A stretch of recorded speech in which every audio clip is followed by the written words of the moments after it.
Welcome back to the channel, everyone. For this video, we are in the city of New Orleans to try as many of the Crescent City's iconic foods as we can get our hands on in one weekend. But also, in this video, we'll show you some of the best things to do and see, from museums full of miniatures and dollhouses in Victorian mansions, to getting a close-up viewing of some of Louisiana's top predators, to enjoying a Jazzy Brunch cruise on the last remaining authentic steam-powered boat on the Mississippi, to finding ourselves engaged in a scavenger hunt that leads directly into the hidden world of the New Orleans vampires. Join us as we experience some of the best things to do and eat that the city of New Orleans has to offer. Also, I don't know how this got in my hand, but we are in New Orleans.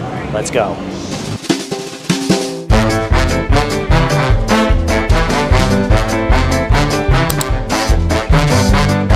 First stop was to grab a bite to eat at the Gumbo shop, a well-known family-owned French Quarter restaurant originally founded in 1948. We chose to sit outside at the Gumbo shop, but that fan is perfect. So the Gumbo shop is a popular spot in the French Quarter that is well known for its authentic and locally approved, that's important, gumbo and other Creole staples. Looking at the menu here, they have a ton of food that looks really good.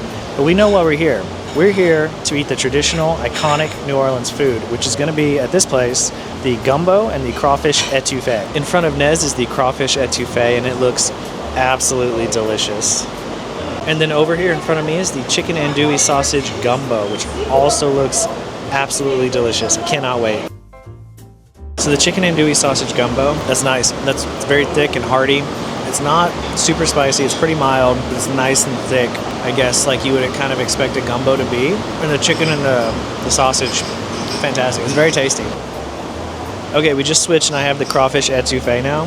Gotta get everything on the same bite. I see what you mean when you say it's mild. It's nice though. It's got a nice crawfish flavor to it without being overpowering and too much, which I feel like is easy to do with crawfish. I think it's good. Both of these are very good. I do prefer the gumbo though, do you?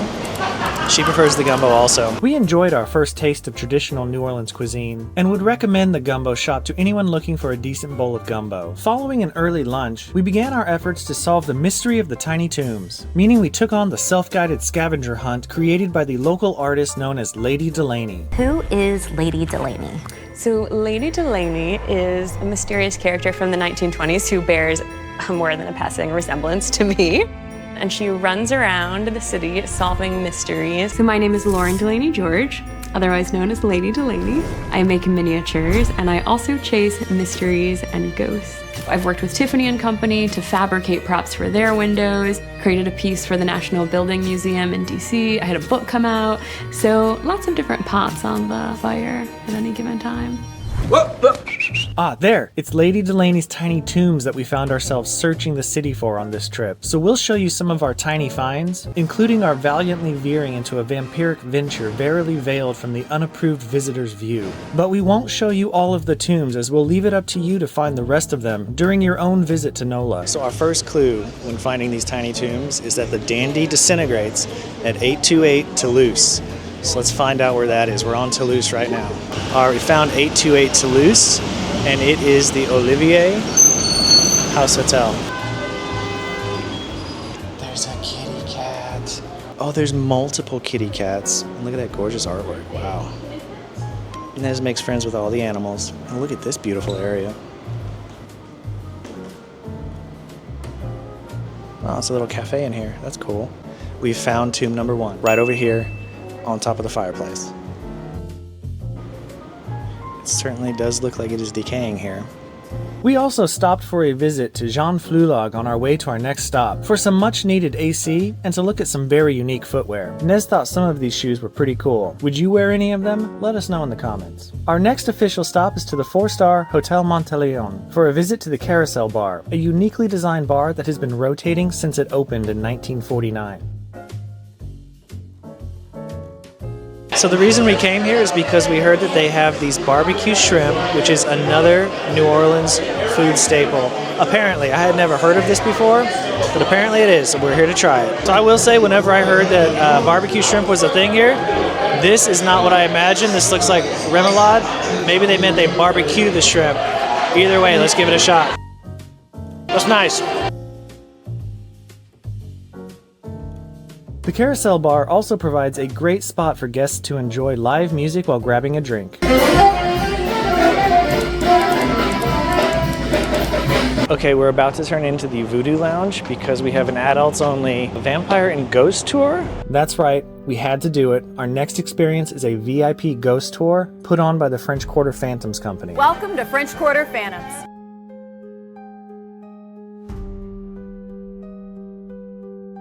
I love the VHS sets that they have there. That's so cool. But you just come in through the front door there, and then you make your way to the back, and it's back there that you check in for it. And the check-in area at the back of the bar is decorated with all kinds of fun, spooky stuff to look at to keep you occupied while you wait. Our tour guide was with us for approximately 3 hours as we explored the French Quarter and listened to her regale us with chilling tales, both historic and spooky, about the city of New Orleans. Our tour even included a built-in stop midway through, so we could use the restroom and or get another drink. This is the second bar that they bring us to, and there is a jug of water here that everybody can have just to cool off. You can get a drink over here, and then we're gonna meet our tour guide outside. We even got a bit of a fireworks show mid-tour. As you know if you've been watching the channel, we enjoy spooky season, and so we very much enjoyed the tour and recommend it to those who may be interested in such outings. After a solid first day, we're up the next morning for a trip down the Mississippi River on the Steamboat Natchez, the last remaining authentic steam-powered boat on the Mississippi. We're going to be boarding that steamboat right behind me, the Natchez, and we're going to be experiencing their Jazzy Brunch Tour. Apparently this is one of the last remaining boats that is powered by steam itself, as you can hear behind me. So they scan you in, and then you get your ticket package right here. They give you your wristbands for the drinks and the food, I believe, if you got that party package. Otherwise, it's on board we go. There was a lady just out here, and she was announcing that people with early dining time, which we do have if you get our package, should make their way straight to the dining room. Everyone else seems to be going to find a spot on the deck.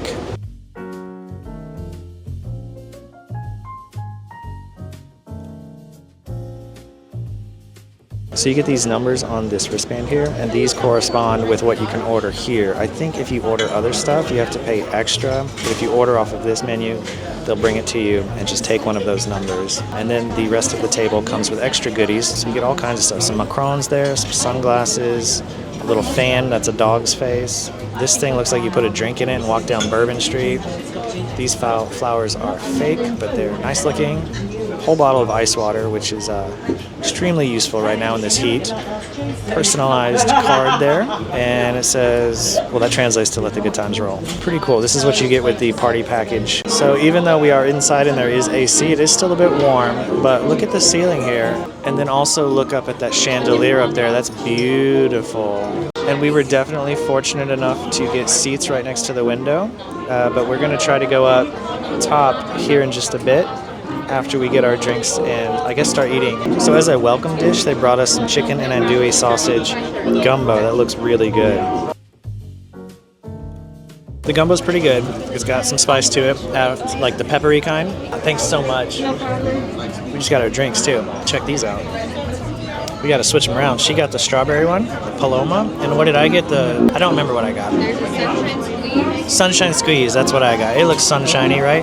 Anyway, the gumbo's pretty good. I prefer the one that we had at the Gumbo shop because it was thicker, more like a stew, but Nez says she likes this one better because it's more soupy. After finishing our introductory gumbo, we made our way over to the buffet line to fill our plates. Here's a look at what was on offer. Okay, so another one of the New Orleans foods that we have to try is the king cake over here. The king cake was delicious, tasted like a cinnamon cake basically. The second part of the trip, they've also got these Steamboat Stompers jazz route going, which should be playing over the loudspeaker here shortly. So you can see that they have seating along the side here, outside, and then up top they've also got shaded seating. This is the very front of the boat from the top level. That's for people that don't pay right there. Just joking. All right. This is the Steamboat Stompers up here.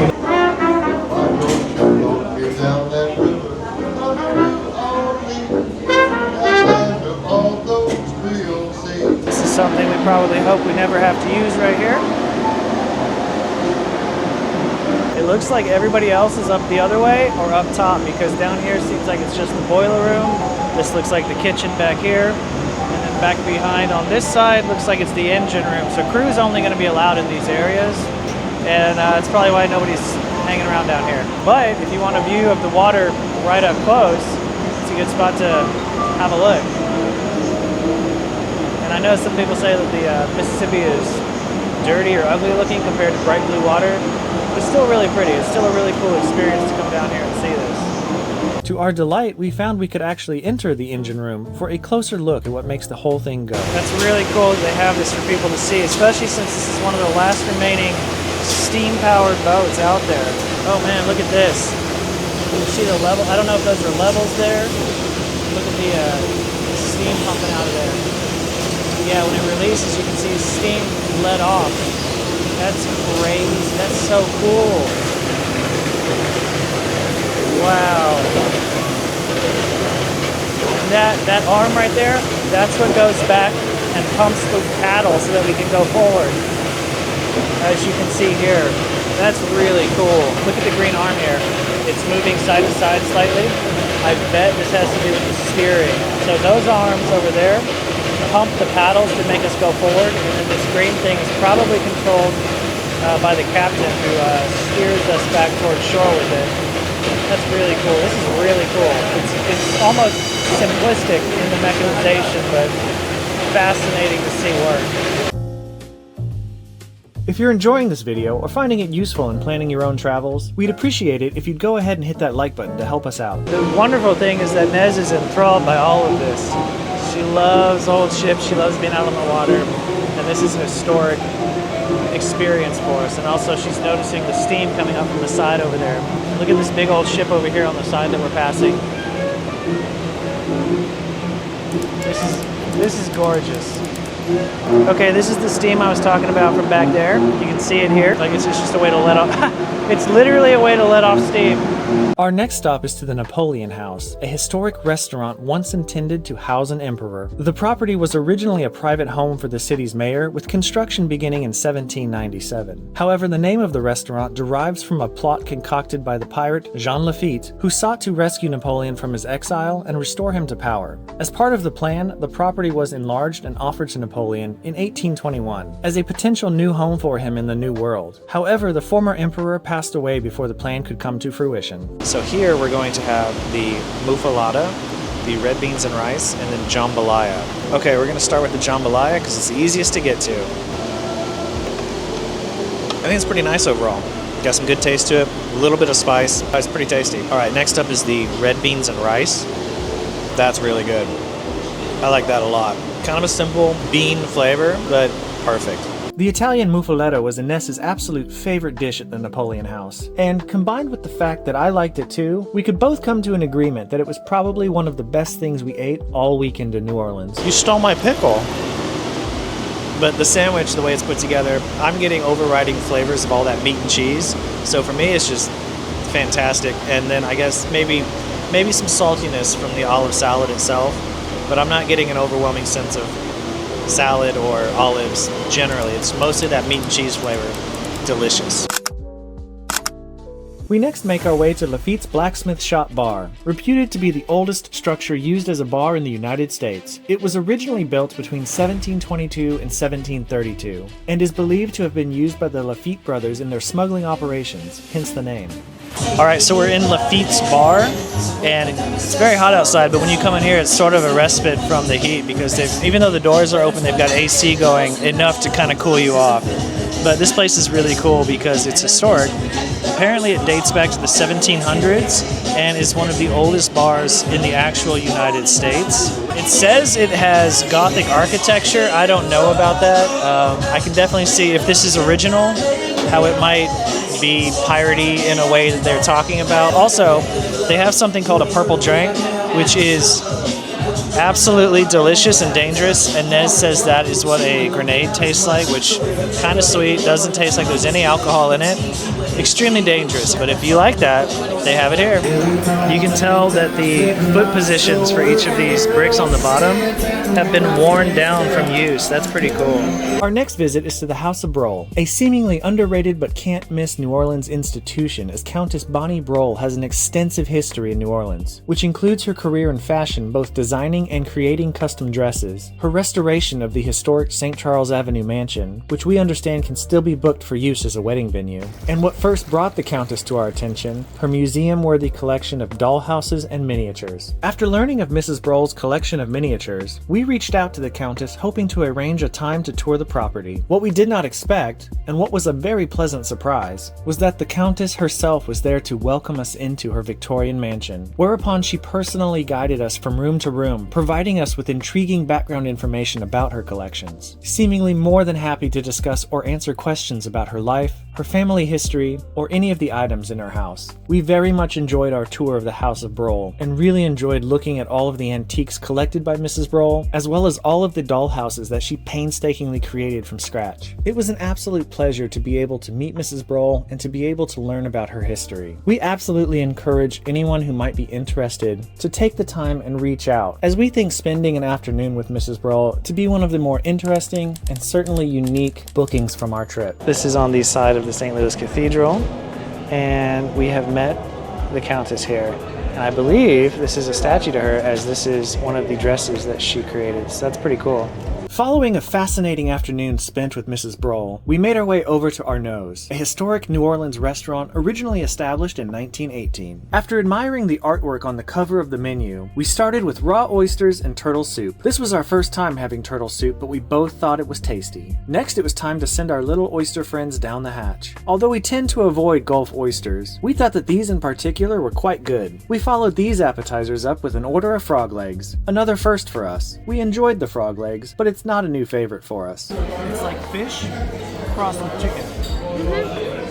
However, the whole reason we planned to visit Arnaud's was for the iconic Bananas Foster dessert, including its famous preparation. And while our dessert is being prepared, we really wanted to express that in addition to enjoying delicious food, we really enjoyed the quality of service and thought the overall friendliness and helpfulness of everyone we spoke to during our visit to be simply excellent. And although Banana Fosters might not be the most appetizing dessert to look at, we both thought it was delicious and highly recommend it. Arnaud's was a great experience all around. Following a night of banana-fueled slumber, it's time to face one of my biggest fears, getting within striking distance of alligators. To do this, we booked a semi-private airboat tour with Ragin Cajun Airboat Tours. The company provides guests with the option to have the company's shuttle bus pick them up at a specified location in the city. We chose this option as it was much easier to know we would be shuttled to and from our destination, rather than having to worry about if we could get an Uber to come out and pick us up in the bayou. So they pull up over here and drop you right in the front, and then you go into this little building here to get your tickets, check in, sign a waiver. I'm a lawyer, I don't know if that waiver would hold up, but after you check in right over here, you're supposed to make your way over to this little pavilion area, and they will call you for your tour as they are ready to go. And then before you get on, they do suggest you go to the bathroom, and that's this little shed right here. They have a men's and women's restroom right there. We started our airboat tour with just Nez and myself on board. There's a gator right there. I don't know if you can see that tiny gator that we just passed in the water, but we just started the tour and they're already right here. That's crazy. It's really cool. I'm still very nervous. For our experience, we booked a semi-private tour, which caps the number of people for each tour at 6. Obviously, these alligators come to the boats because they knew we do feed them. Now, there is no harm in me feeding these alligators out in this setting because the only people that are out here are us and the locals. And the locals have dealt with these animals their entire lives. Sure. Now, this alligator will not just go to any boat, obviously. It has been more or less trained to associate airboats and our big tour boat with food. So when the other boats show up in this area, he actually gets scared of them. Our tour was essentially comprised of 3 stops. After taking off from the dock, we first made our way over to where a very large male gator tends to hang out to watch our guide throw him marshmallows to lure him in, while providing us with interesting details about gator behavior and anatomy, as well as stories unique to that particular alligator. Look at the baby. Wow. Oh my goodness. He's a big boy. Yeah, he's really big. I've been messing with these animals my entire life. So I kind of know what I can and can't do with them. Don't even think about it, young man. Now this big boy right here, he is a dominant male. And the only reason I can tell you he's a male is by his size. Okay. Male alligators do continually grow their entire lives, whereas females only stop growing at about 9 to 9.5 feet long. Now a big boy like this, probably 40 to 50 years old. They do have a 90 to 100 year lifespan. Oh wow. Yep. Now, he's being really cool right now and he's showing us his whole body. He's in a good stance. But if you couldn't see his whole body, if you wanted to tell how big this alligator is, you measure from the tip of the nose to the eyes. However far that is in inches is exactly how long they are in feet. So that gives you an idea of how big these animals can actually get. Sure. He's a big baby though, but extremely powerful. Oh, sure. Absolutely. But the biggest thing I like to stress with people is you don't need to fear these animals. Right. You do have to respect them though. They are a true apex predator. They can swim at speeds of 25 miles an hour. They can run on land up to 20 miles an hour. And this alligator right here can even project 2/3 of its body out of the water by using its tail. After spending some time watching this first gator and learning some interesting gator facts from our tour guide, we were then driven to another section of the bayou where we met 2 other gators, one female and one male, who, by the scar on his tail, has clearly been the loser in a fight. We then essentially repeat the steps of the prior stop by learning more general facts and then some unique stories about these 2 gators before moving on to our third and final spot, which takes us into the shallows, away from the deeper waters where the monsters lurk, so that we can meet these friendly and very needy raccoons. According to our tour guide, he was only familiar with 2 of those raccoons, but said they appear to have made a friend who is happy to join in on getting marshmallows. Now obviously these are a lot smaller than your common raccoons you'd find in the city. And that's because they eat a much better diet in this area. Yeah. They give you the begging eyes. Oh, no, it's terrible. That is worse than my dog. I mean, how can you say no? They're so adorable. They are. Oh, you're His little mitts. Of course. There you go, my buddy. There's your good raccoon. They are cute. Don't know where the third one came from, but okay. I'll take another one. That's it. No, I don't need it anymore. Oh, he's begging. I will be broke if I have to feed y'all marshmallows all day. The large boat you see there is what you get if you book the larger tour. We wanted to go with the smaller airboat to avoid potential crowding issues, and despite my fear, or what I would call a healthy respect for an apex predator, we wanted to be a bit closer to the action. After this third stop, we then make our way back to the dock before being shuttled back into the city. Overall, we think this was a really fun experience and one that we would definitely recommend doing if you have several hours to spare. Also, our guide told us that for every one you see above water, there's probably 25 more that you can't see below water nearby. Well, I saw how he backed off when... Well, he was about to bite her tail, but he didn't stop. Because he knew how it felt. He remembered. Like, He remembered. flashback. I can't inflict that on anyone else. So what I've been doing to these alligators all these years? After getting back on land, we made our way over to the Broel Seafood House for some boiled crawfish, which we had also never had before. And, because we were in the mood for it for some reason, we also ordered some fried gator. Gator tenders. Okay, we have the gator bites here that we're going to be trying. It's really nice. That's really nice. That's like a really good piece of chicken. These gator tenders are really tasty. Next one up, the crawfish boil. And I have never done this before. They've got a lot of get up for it. I have a bib here, gloves that are too small. So what do? You twist the tail, is that right? Like that? And then pull the meat out. Oh, okay, I kind of see it, okay. I see where we're going here. So, okay, I've seen people like, they suck this out, but I'm not that brave.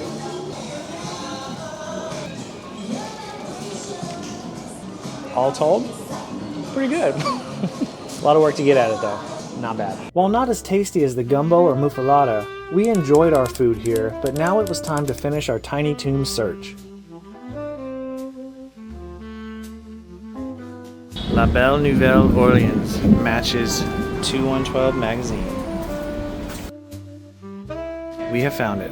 Right at the front, you come in, and the spinster resides right here. Look at this.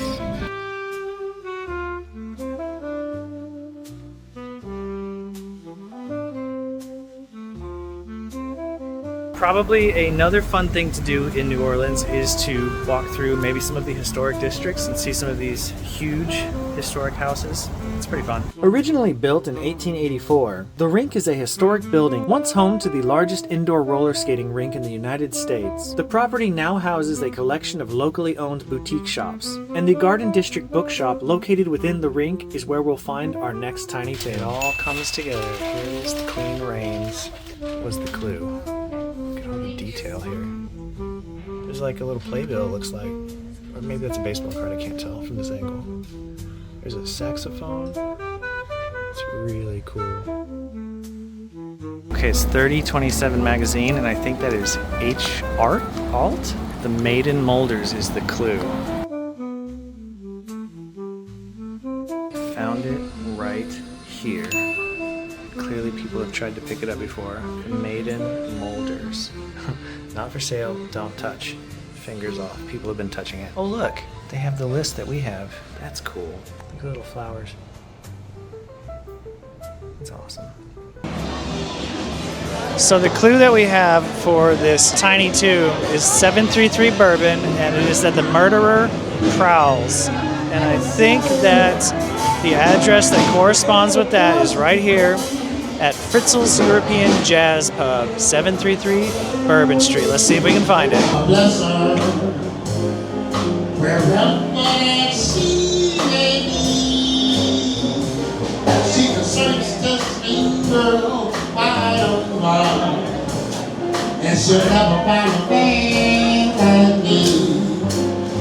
Okay, number one, these guys right behind me are awesome. Number two, what the bartender told us is that it is not here. It might have been before, but then he hinted at there's a private speakeasy that you need an invite to get into, and it might be there.